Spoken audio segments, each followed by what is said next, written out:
नमस्कार, मैं हूं प्रशांत भारद्वाज और आप देख रहे हैं न्यूज रूम पोस्ट। रामनवमी के बाद से ही दो पड़ोसी राज्यों पश्चिम बंगाल और बिहार में हिंसा की आग बुझने का नाम ही नहीं ले रही है। बिहार के साथ ही सांप्रदायिक हिंसा की एक चिंगारी से सुलग उठने वाला बंगाल भी अशांत है, अस्थिर है। सवाल एक बार फिर कानून व्यवस्था पर उठ रहे हैं, सवाल ममता सरकार पर उठ रहे हैं।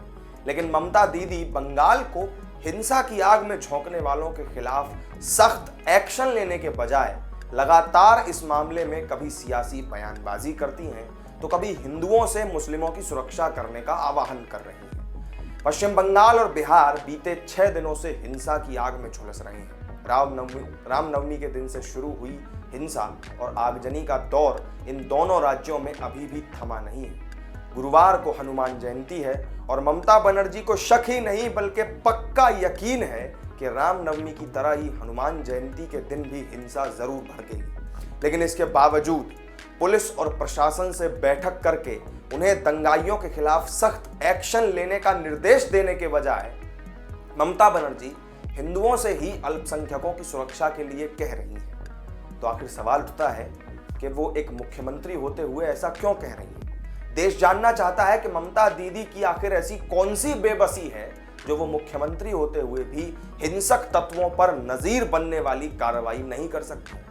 ममता बनर्जी ने यह भी दावा किया कि हिंसा भड़काने के लिए त्योहार खत्म होने के 5 दिन बाद भी हथियार और बम रखने वाले राजनीतिक कार्यकर्ता अल्पसंख्यक क्षेत्रों में जानबूझकर रामनवमी की शोभा यात्रा निकाल रहे हैं।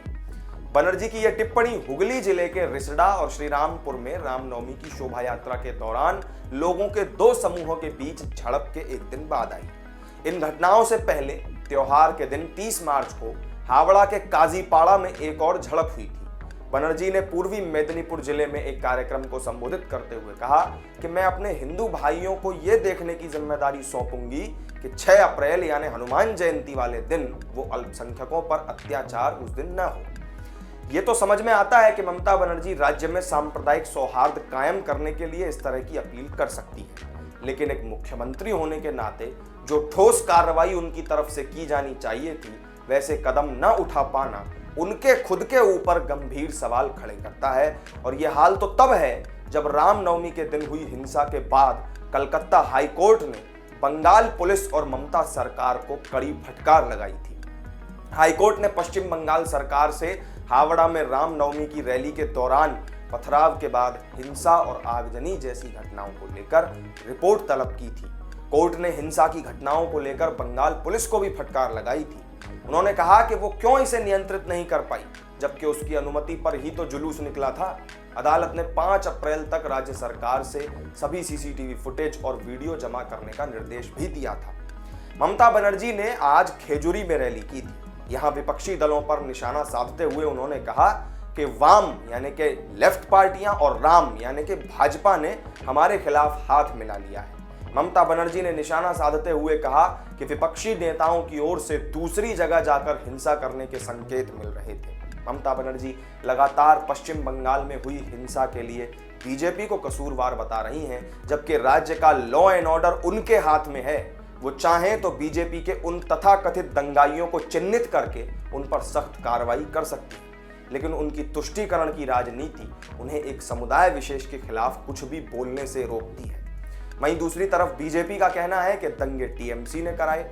ममता का कहना है कि हावड़ा में जानबूझकर एक खास रास्ते का इस्तेमाल करके एक वर्ग विशेष के लोगों को निशाना बनाया गया। उन्होंने रामनवमी से एक दिन पहले चेतावनी भी जारी की थी कि अगर कहीं पर हिंसा हुई तो किसी को भी बख्शा नहीं जाएगा, लेकिन इसका असर कहीं भी देखने को नहीं मिला।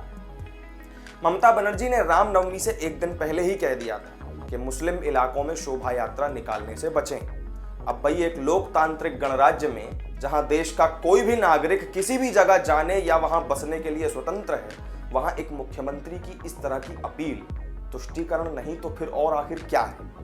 मुस्लिम वोट बैंक खिसकने को लेकर ममता बनर्जी इसलिए भी बेहद चिंतित है क्योंकि हाल ही में मुस्लिम बाहुल्य सीट सागर दिघी में हुए उपचुनाव में ममता के उम्मीदवार को करारी शिकस्त झेलनी पड़ी।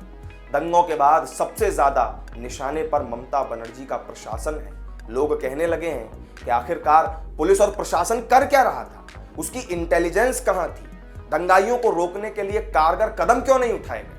टीएमसी के एक सीनियर नेता वो भी ये मानते हैं कि दंगों के बाद सबसे ज्यादा आलोचना उनकी ही सरकार की हो रही है, सबसे ज्यादा किरकिरी भी उनकी हो रही है, क्योंकि लोग ये मान रहे हैं कि बंगाल के अल्पसंख्यकों को सुरक्षा मुहैया कराने में वो नाकाम रहे और इससे एक तरह से उनका एक खास वोट बैंक उनके हाथ से छिटक भी सकता है। तो इस वीडियो में मेरे साथ फिलहाल इतना ही। ममता बनर्जी के तमाम बयानों और इसके अलावा पश्चिम बंगाल में जो हालात बन रहे हैं उनको मद्देनजर रखते हुए आपको क्या लगता है कि ममता बनर्जी की ये बेबसी आखिर क्यों देखने को मिल रही है? कमेंट करके हमें जरूर बताएं। वीडियो पसंद आया हो तो लाइक और शेयर कर दें और चैनल को अगर सब्सक्राइब नहीं किया हो तो जरूर कर लें। फिर मिलेंगे एक नई वीडियो में नई जानकारी के साथ। तब तक के लिए दीजिए इजाजत। नमस्कार।